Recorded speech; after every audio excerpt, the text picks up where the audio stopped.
Hi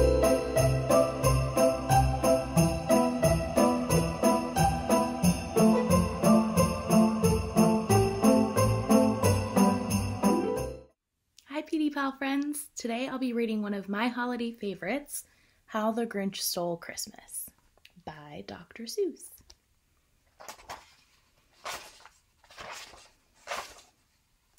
Every Who down in Whoville liked Christmas a lot, but the Grinch, who lived just north of Whoville, did not. The Grinch hated Christmas, the whole Christmas season. Now, please don't ask why. No one quite knows the reason. It could be his head wasn't screwed on just right. It could be, perhaps, that his shoes were too tight. But I think that the most likely reason of all may have been that his heart was 2 sizes too small. But whatever the reason, his heart or his shoes, he stood there on Christmas Eve hating the Whos, staring down from his cave with a sour, grinchy frown at the warm lighted windows below in their town.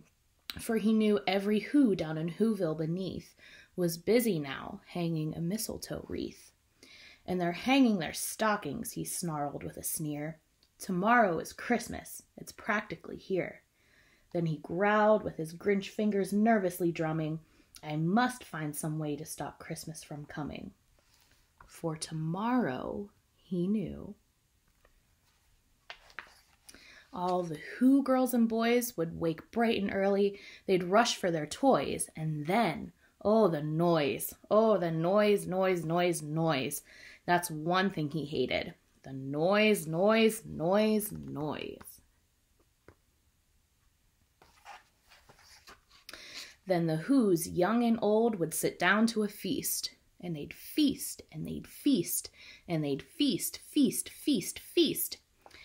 They would feast on Who pudding and rare Who roast beast, which was something the Grinch couldn't stand in the least. And then they'd do something he liked least of all. Every Who down in Whoville, the tall and the small, would stand close together with Christmas bells ringing. They'd stand hand in hand, and the Whos would start singing. They'd sing and they'd sing, and they'd sing, sing, sing, sing. And the more the Grinch thought of this Who Christmas sing, the more the Grinch thought, I must stop this whole thing.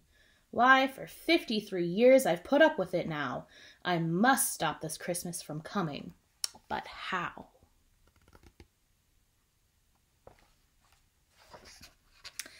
Then he got an idea, an awful idea. The Grinch got a wonderful, awful idea.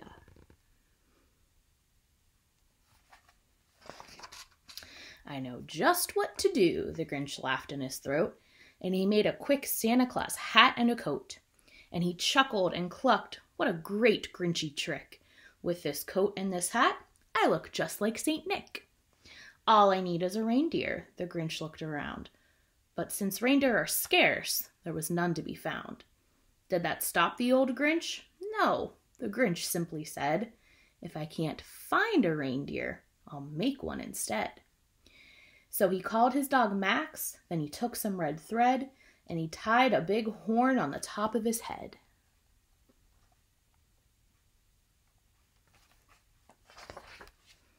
Then he loaded some bags and some old empty sacks on a ramshackle sleigh, and he hitched up old Max. Then the Grinch said, get up, and the sleigh started down toward the homes where the Whos lay a snooze in their town.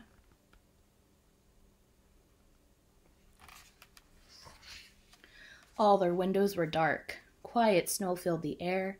All the Whos were all dreaming sweet dreams without care.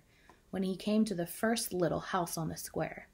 This is stop number 1, the old Grinchy Claus hissed, and he climbed to the roof, empty bags in his fist.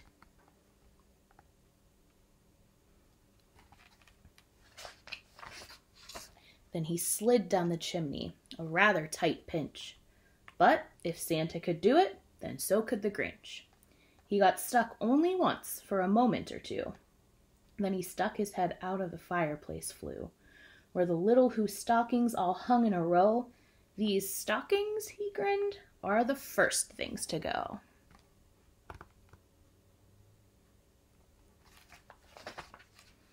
Then he slithered and slunk with a smile most unpleasant. Around the whole room he took every present. Pop guns and bicycles, roller skates, drums, checkerboards, tricycles, popcorns and plums. And he stuffed them in bags. Then the Grinch very nimbly stuffed all the bags, one by one, up the chimney.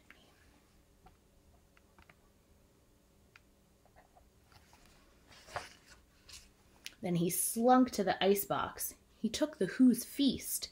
He took the Who pudding. He took the roast beast. He cleaned out that icebox as quick as a flash. Why, that Grinch even took their last can of Who hash.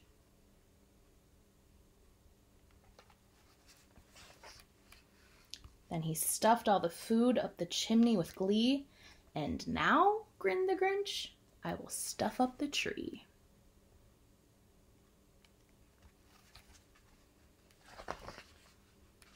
And the Grinch grabbed the tree and he started to shove when he heard a small sound like the coo of a dove. He turned around fast and he saw a small Who, little Cindy Lou who was not more than 2. The Grinch had been caught by this tiny Who daughter, who got out of bed for a cup of cold water. She stared at the Grinch and said, "Santa Claus, why? Why are you taking our Christmas tree? Why?"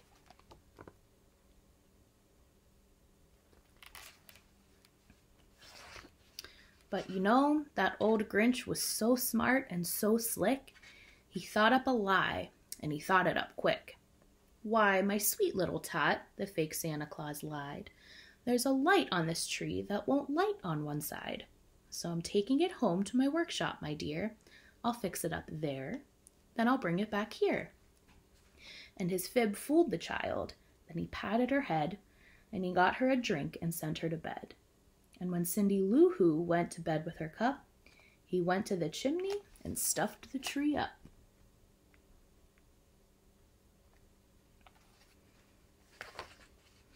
Then the last thing he took was the log for their fire. Then he went up the chimney himself, the old liar.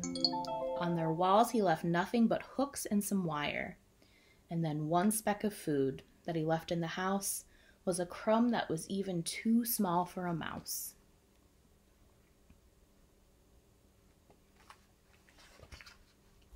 Then he did the same thing to the other Who's houses, leaving crumbs much too small for the other Who's mouses.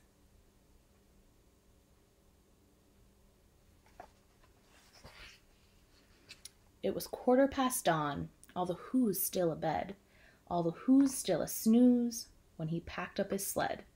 Packed it up with their presents, the ribbons, the wrappings, the tags and the tinsel, the trimmings, the trappings.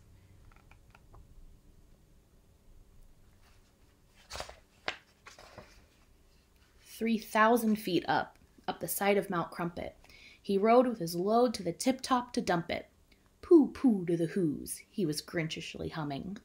They're finding out now that no Christmas is coming. They're just waking up. I know just what they'll do. Their mouths will hang open a minute or two. Then the Who's down in Whoville will all cry, boo-hoo."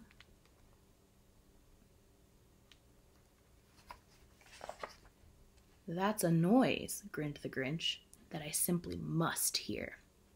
So he paused, and the Grinch put his hand to his ear. And he did hear a sound rising over the snow. It started in low, then it started to grow.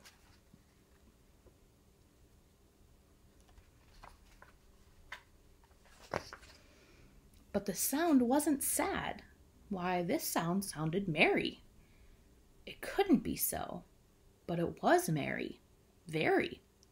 He stared down at Whoville. The Grinch popped his eyes. Then he shook. What he saw was a shocking surprise.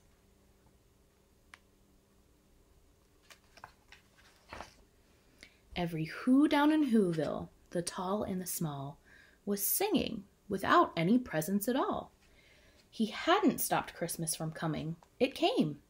Somehow or other, it came just the same.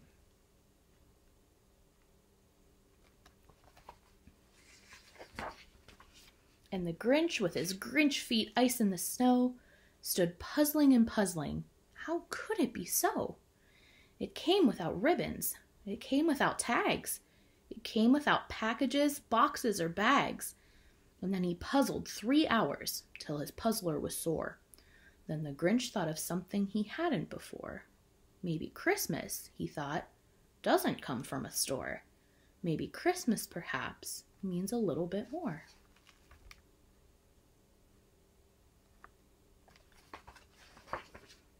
And what happened then? Well, in Whoville they say that the Grinch's small heart grew 3 sizes that day.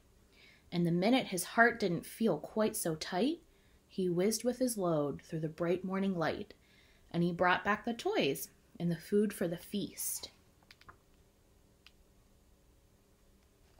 And he himself, the Grinch, carved the roast beast. The end.